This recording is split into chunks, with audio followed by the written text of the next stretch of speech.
A lender hands you a number, the most they'll let you borrow, and it's bigger than you expected. So you do the natural thing. You start looking at homes right at the top of it. Then the feeling creeps in, not excitement, overwhelmed, because somewhere underneath that big number is a quieter, scarier question. Just because I can borrow this much, can I actually afford it? Here's the part that changes everything. What you can afford isn't the bank's ceiling. It's the number you can carry comfortably month after month with room left over for an actual life. The lender tells you the maximum. Only you can find the amount that still lets you sleep. Let's walk through it calmly from the beginning. Start with the monthly payment, not the price. A house has a sticker price, but you live with a payment, and that payment is more than the loan. There's a word for the real thing. PITI, principal, interest, taxes, and insurance. The first two pay back what you borrowed. The last two, your property taxes and homeowner's insurance, usually get collected with your payment and held in an escrow account, then paid for you when they come due. If you put down less than 20%, add PMI,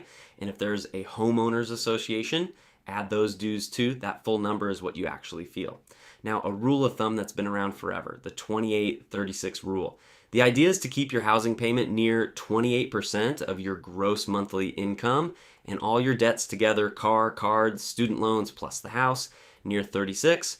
Two things to know. One, it's a guideline, not a law. Two, gross means before taxes, the bigger number, which is exactly why the payment can feel tighter in real life than it does on paper. Lenders look at this as your debt to income ratio, simply your total monthly debt divided by your income. You may have heard 43% thrown around as the limit. That was a common ceiling, but it's no longer a hard cap, and different loan programs set their own. Here's the part that matters more than any single percentage. The lower your debt, the more house and the more breathing room you can comfortably hold. Then there are the costs almost everyone forgets, the taxes and insurance, which can quietly climb over the years, and maintenance. A home is never finished asking for money.